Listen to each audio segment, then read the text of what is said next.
Oh, hello. It hasn't started raining yet, so there's still time for me to film my September TBR. I know you haven't seen me in months. I do have some videos that I still have to edit, particularly vlogs that I made while I was judging for the BookTube Nonfiction Prize, but I just haven't edited those yet. I've just spent my time doing other things. What is kicking me into gear now is the fact that this is a September TBR, and September starts Wednesday, and it's Saturday, so gotta get going. Why am I filming a TBR? I'm participating in two readathons that I really enjoyed this month. They just happen to coincide with each other, and that is Becca's Bookoplathon and the Magical Readathon Reboot. So without further ado, I pre-filmed clips where I was rolling, but I did not decide what I was reading right then, so I'm going to intersperse those with me telling you what I decided. I pre-rolled all my rolls on an app that I have on my phone and put details about that down below, and I will put the rolls to the right so you can see what they are. So my first roll is 6. So we're going to go around, and we got 1, 2, 3, 4, 5, 6. I landed on humans. I'm gonna again mark them with a little 1. So for that first roll featuring human, I actually chose Chasing Shadows. This was recommended to me by my friend Jessica, and it's been on my shelf for years, and I feel like it's time to get that done. And if I remember correctly, it's a mixed media book, so it includes some comic book style illustrations at various points. So I think it will be a good choice for a readathon. Pretty fast paced, it's not too long. So it's time for my second roll, and what I rolled was an 8. So we're gonna go 1, 2, 3, 4, 5, 6, 7, 8. Oh, I'm actually pretty excited about this one because sometimes people ask me kind of why I let myself have such a long TBR and why I keep things on longer than I should, and I do keep them on longer than I should, but I'm always striving to find that book that's been overlooked. For my second roll, I got a book no one talks about. I always have to make things hard for myself and make weird rules for myself, right? So it's interesting because I'm in various book circles, and it's funny because often a book will be super talked about in one book circle and not at all in another. What I ended up doing was skimming my Goodreads to read list, looking for books with less than 100 reviews, which is an infinitesimal amount of reviews on Goodreads. And then the problem with my Goodreads to read list is that oftentimes things are on there because someone was talking about it or because it was specifically recommended to me in a setting. So there's a couple that I have less than 10 reviews, but I remember exactly why it's on that list. And so I was like, well, I can't choose those. So what I came down to is a couple possibilities that I am waiting on holds at the library right now. Whichever of those 3 comes through from the library in time are what I'm going to read. But I'll pop those on the list or on the screen so you can see. If you really want to know what I pick, you can always follow me reading on Goodreads or Storygraph, although Storygraph doesn't really have good following capabilities. Alright, so my third roll, insert roll here, was exactly the same, which was weird to me, but you can see I definitely did 2 rolls, and it's okay, I guess that just happens when things are, actually imitating randomness, so we'll have another 8 spaces. So let's go 2, 3, 4, 5, 6, 7, 8. Oh, chance. Oh my goodness, I got a chance card. So let me mark this. Obviously, these spaces on the board that I printed super tiny do not allow me to put my chance cards, but let me grab them from their spot. I am just using the same chance cards I did last year. Okay, so I am supposed to unwrap a sci-fi fantasy, and I happen to have the 3 that were picked for me as part of my Twitter TBR, and rather than just picking one, we only have 4 months of the year left, I really need to accelerate my reading of these. I decided to unwrap all 3. Will I regret that later? Maybe I will, but here are the books that were picked for me at the beginning of this year off of Twitter. This first one is using my pink uniform paper, which means it's either sci-fi or fantasy, and this was recommended by Anna Z of Rogue Anna Z. And let's see, I have no idea what's in here, so, oh, it's upside down. Oh, I think I know what this is. This is really intriguing.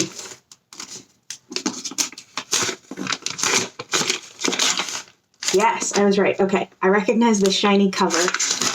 This is a copy of Jane Unlimited that I picked up at my old library's book sale. Look how it's messing with my white balance to be so shiny. I'm glad that I unwrapped this one now, because if I pick it for my TBR, I want to have other options, because I don't know if I'll like it enough to finish it. We'll see. It's kind of divisive, I've heard, so we shall see. I'm just going to put that little note in it so I remember who recommended that one. The second unwrapped sci-fi fantasy that was picked for me off my shelf was picked by Vanasse from Books Unhealthy. Got my little sticker here. And let's see what this one is. This is using these other two are using my other unicorn paper, which again signifies that is either sci-fi or fantasy. And this unicorn paper is really hard to read. So we will see if I succeed. I also remembered that I generally tried to wrap them with the seam on the back, so I'm going to open it the other direction for you this time so you can see what it is. It looks nice and...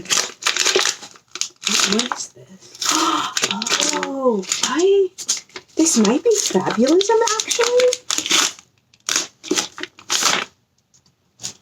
I think this is fabulism.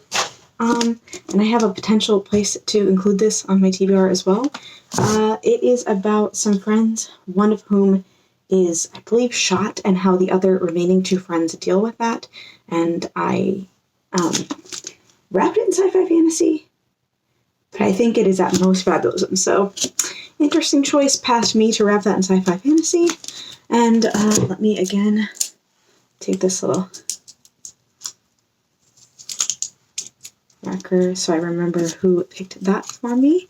And then the final sci-fi fantasy that is wrapped on my shelf that was picked on my Twitter TBR, I have a lot more of these, is a soft cover of some kind that was picked by my best friend Jessica. Let's see what you picked for me. It's soft cover. I don't know what it is. Let's explore this lovely...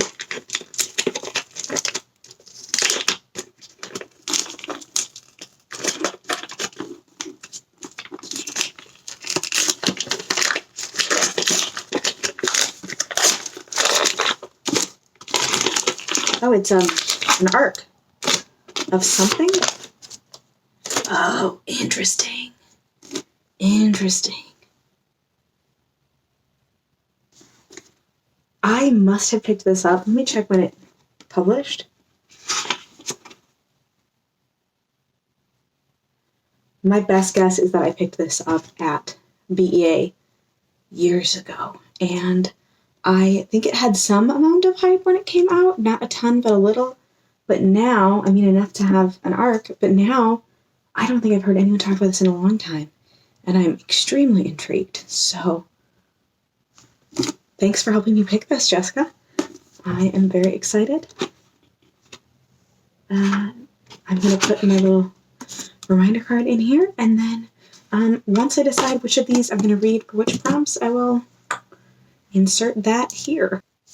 Welcome back. Of those, what did I choose for this? You'll see that I already chose Chasing Shadows for my first prompt. I don't really feel like it's actually fantasy, so I'm confused about why I wrapped it in that. But to fulfill this prompt, I chose The Forgetting by Sharon Cameron, because I don't really remember anything about this, but I think it is pretty fantasy-based. If it's not, yell at me now, and I'll pick something. Oh, excuse me, and I'll pick something else. But previous me thought it was a fantasy, so this is what I'm going to be reading.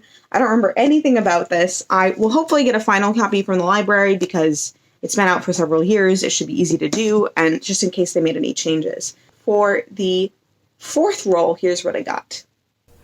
Then my third roll, my fourth roll. I do not know why I'm getting so many sixes, everyone. This is wild to me. This is, 11? So let's go 11 forward. 1, 2, 3, 4, 5, 6, 8, 9, 10, 11. Oh, and I got a community shelf card. Let me really quick mark that. And pull out my community shelf cards. Did I do this opposite? Where this is the chance cards and these are the community shelf cards? I think I did. So it's a good thing that I landed on both of them. so I am just going to shuffle them really quickly here.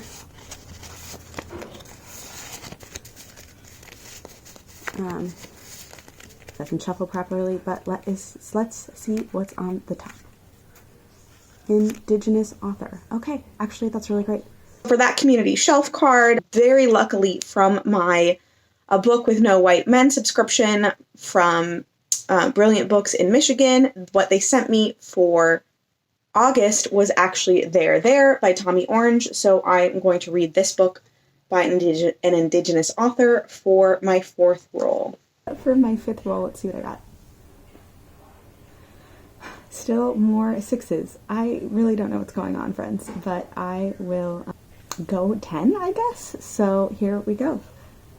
1, 2, 3, 4, 5, 6, 7, 8, 9, 10. Small book, less than 300 pages. Oh, that is nice. That is very nice. Thank you, Becca's Bookoplathon. I have a couple options for under 300 pages, and so we'll see if this is what I finally pick, but there's a couple reasons that I want this to be the one I pick. And that is Hood Feminism, Notes from the Women That a Movement Forgot by Nikki Kendall. This is on my Twitter TBR. It is a book that I've been meaning to read all year, and most importantly, it is a book that I assume that I will learn something from, which is my Unread Shelf Challenge for September, and it is also less than 300 pages long. So hopefully this is the one that I pick, but if that changes during the month and I pick something else, you will see that on Goodreads. And then my final roll. All right, so it is my last roll, so last chance to roll a double. Cross your fingers that I don't. We'll see. This is already a little bit of an ambitious TBR for me based on how I've been reading the last couple months. But hey, who knows? Maybe if I pick the right kinds of books, I will plow through and read a ton of things in September. All right, so, okay, another 6. That means I've had 6s in all but the first roll. So yeah, this is interesting development, but I did not get doubles, so that's great. This is my actual last roll, and I'm gonna go 9 forward. So let's see, 1, 2, 3, 4, 5, 6, 7, 8, 9. Oh, what a blessing. A mood read. So I'm actually going to be one of the people who preserves my mood read until it's in the month. So when I do my TBR, I'll just put mood read here, and then I will pick something within the month. So you saw my final roll was mood read, so I'm actually really excited because I can read whatever I want, and I'm not going to pick right now. I'm actually really happy I rolled this because I have been having some, difficulty reading for readathons because I haven't been able to mood read as much as I want to. So I'm excited that I can mood read during this month.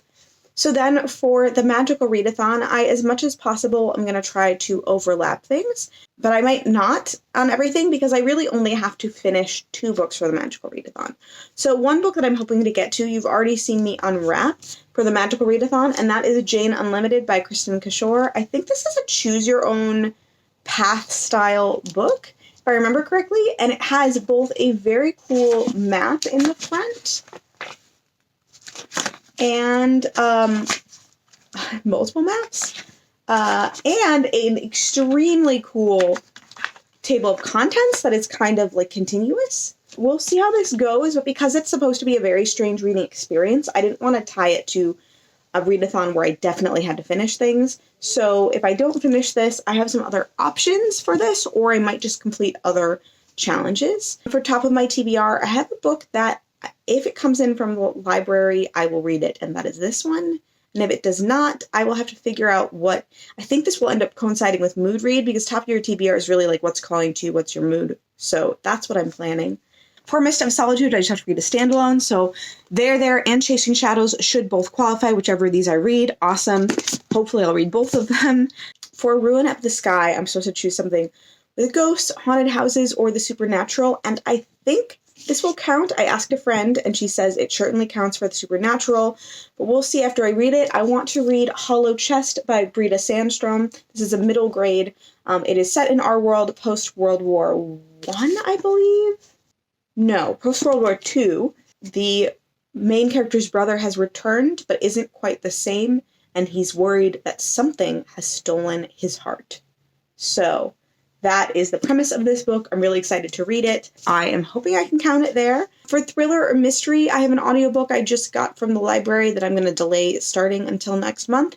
This I came up because the thing that really delayed me in August was I had to read a book from the bottom of my TBR, and this one kind of has been at the bottom of my TBR, so there's no guarantee that I will finish it in September, but I am determined to make a decision to either read it or DNF it. So that is the plan. For Tower of Rumination, there was one very obvious choice for a 5-star prediction, and that is the conclusion to one of my favorite series. This is a series that I came to as an adult, but I believe it is officially middle grade, I think. Correct me if I'm wrong, friends, but that is, I'm not going to tell you the name of the series because the name of the series is a spoiler. The first book in the series is called The Thief by Megan Whalen Turner, and the final book in the series is Return of the Thief. This is by far the biggest book in the series.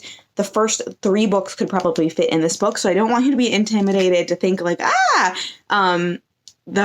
the first reads very much feel like middle grade books, but like really good middle grade books, like classics you would have loved as a kid. Anyway, the point being, that is my 5-star prediction. And then for the final option, the Aurelium Academy school setting, I think maybe Chasing Shadows would count here. So if I read both Chasing Shadows and There, and so I count There for Mist of Solitude, I can maybe count Chasing Shadows here, but this might take place during a summer, and it might not have a big school setting. So my backup option is When You Were Everything by Ashley Woodfolk, which I think qualifies, but I'm not totally positive. So we'll see. And then I have a couple other potential backups that are a little more gloomy than those. That's my whole TBR for September. I am holding back on creating my character. I had started to sort of sketch out a character and create one, and then I realized that I wasn't sure if that was really the path I wanted to go, and I just needed more time to decide. So for right now, I'm just reading for a to-be-determined character, but that's fine. We just have to create the character before next April.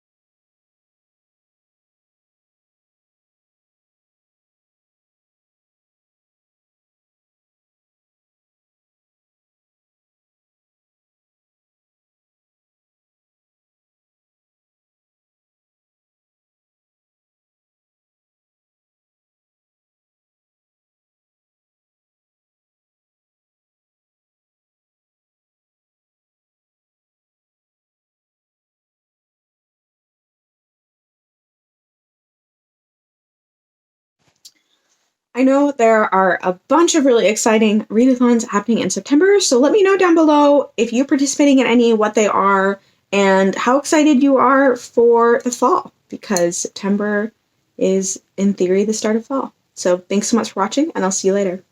Bye.